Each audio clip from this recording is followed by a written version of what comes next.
saya Monalisa Banuhu dengan NIM D1A1230668 dan saya Kadek Sunaryanti dengan NIM D1A12305.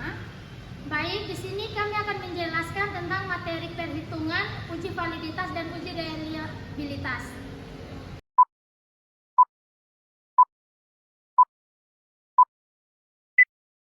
Baik, di sini saya akan menjelaskan terkait uji validitas dan reliabilitas dan beserta rumusnya. Jadi, uji validitas dan reliabilitas merupakan dua langkah penting dalam penelitian, di mana uji validitas merupakan suatu proses untuk memastikan bahwa alat ukur dapat mengukur sesuatu yang diukur secara tepat sasaran, dan uji reliabilitas adalah proses untuk memastikan bahwa alat ukur dapat mengukur apa yang diukur dengan konsisten walaupun diukur secara berulang kali.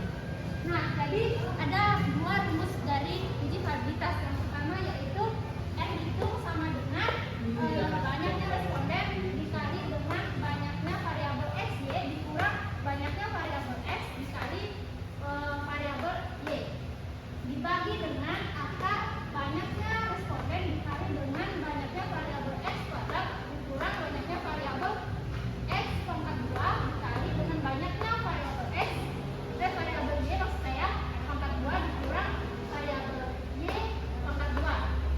Kemudian rumus yang kedua yaitu T dikurung sama dengan R akar dari N dikurang 2 per akar 1 kurang R pangkat 2. Jadi kaidah keputusannya 1 jika T itu kurang atau sama dengan T tabel berarti tidak valid, dan 2 jika T itu lebih dari T tabel berarti valid. Baik, selanjutnya yaitu uji reliabilitas. Rumusnya adalah yang pertama menggunakan KR21 yaitu R11 sama dengan K sama dengan dalam kurung K per K kurang 1 dikali S kuadrat kurang PI per S kuadrat. Kemudian metode selanjutnya yaitu metode belah 2. Rumusnya adalah R11 sama dengan 2 kali RB per 1 tambah RB. Dan metode yang ketiga yaitu metode alfa. R11 sama dengan dalam kurung K per K tambah K kurang 1 dalam kali 1 kurang sigma S1 per S1.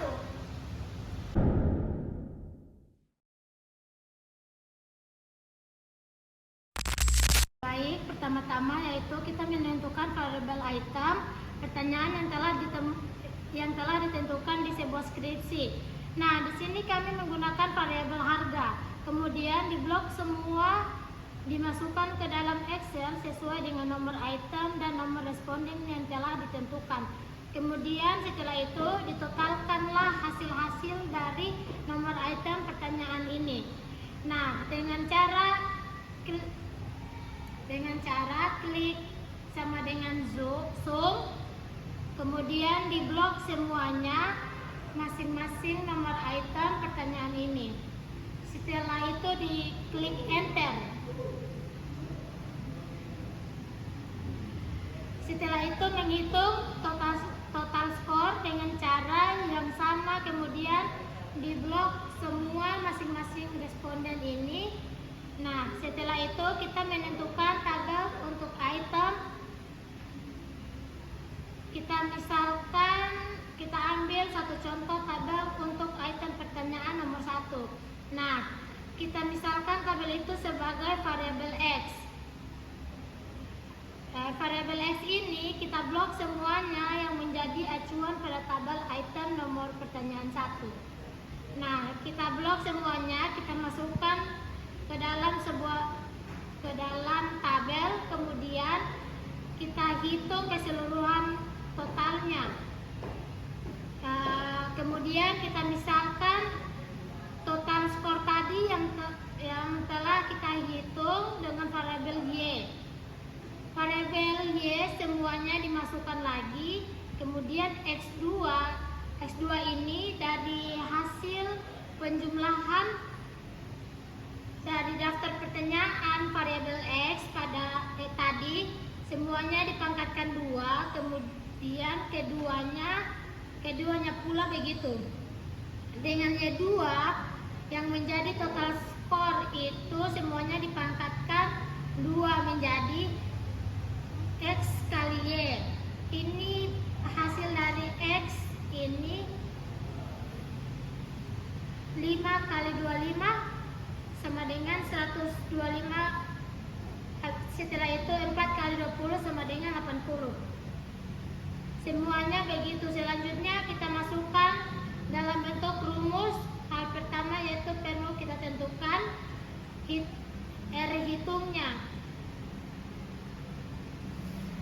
yaitu dengan rumus N sigma XY kurang sigma X kali sigma Y bagi akar N sigma X pangkat 2 dikurangi sigma X pangkat 2 dikali si N sigma X sigma Y pangkat 2 dikurang sigma Y dipangkatkan 2. Baik, setelah itu kita memperoleh nilai R hitung sama dengan 0,926. Habis itu kita beralih ke T hitung dengan rumus sama dengan R akar 2 kurang akar N kurang 2 dibagi akar 1 dikurangi R pangkat 2 dengan hasil sama dengan 1,47588 yang berarti valid. Setelah itu kita beralih ke tabel T tabel dengan kelas kelima kolom kedua.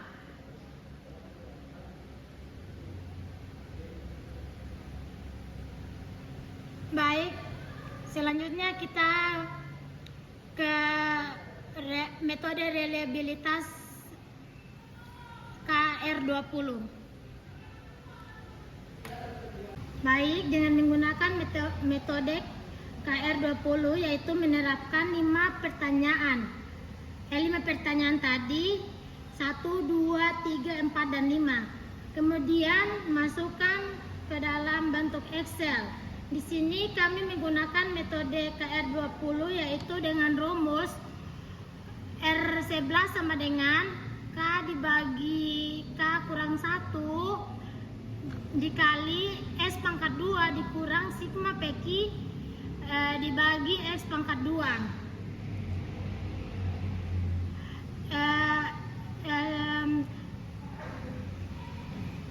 Yaitu standar deviasi yaitu 1,18.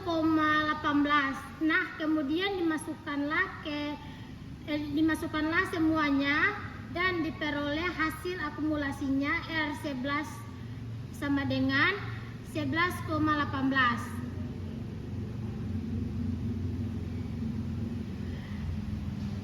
Setelah itu pada reliabilitas Sperman. Di sini kami menggunakan metode bela 2 atau metode ganjil dan genap pada item pertanyaan ganjil yang kami gunakan yaitu item pertanyaan 1 dan 3. Sedangkan pada nomor item pertanyaan genap kami menggunakan item pertanyaan 2 dan 4. Nah, setelah itu kami menghitung ke faktor dari itu pertanyaan ganjil dan item pertanyaan genap. Nah, setelah itu kami bagilah keduanya untuk memperoleh koefisien korelasi atau korelasi produk dari RB. Nah, diperolehlah hasil yaitu 0,80. Kita masukkan ke rumus metode Sperman yaitu R11 sama dengan 2 RB dibagi 1 tambah RB, di mana 2 kali R itu tadi ya yang telah kita peroleh yaitu 0,080, sedangkan memperoleh hasil 0,16044 kemudian dibagi dengan 1 tambah RB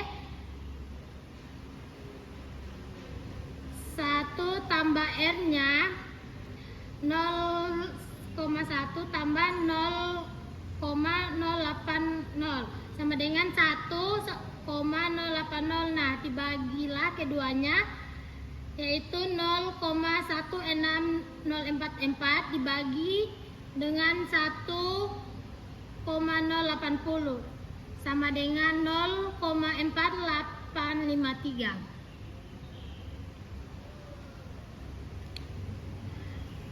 Baik, metode yang ketiga itu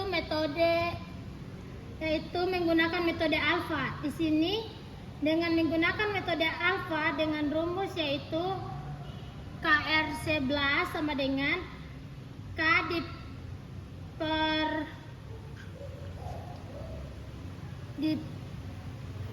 dibagi K kurang 1 dalam kurung sigma XY dikalikan dengan sigma dengan SI, di mana SI itu adalah variasi skor, dibagi dengan ST, di mana ST yaitu varian total. Di sini kita peroleh varian skornya yaitu 41, sedangkan untuk ST-nya 173. Nah, dibagilah keduanya maka diperoleh hasilnya, kemudian dimasukkan dalam item-item tersebut. Item-item berikut di mana item ganjil dan item genap itu ditentukan pada metode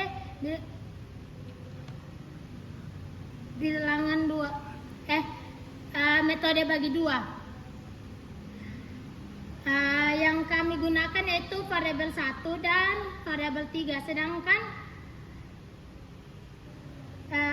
item genap yang kami gunakan yaitu variabel 2 dan variabel 4. Nah, kemudian setelah dimasukkan ke semua variabel tersebut, setiap variabel itu dipangkatkan 2, maka diperoleh hasil untuk metode alfa ini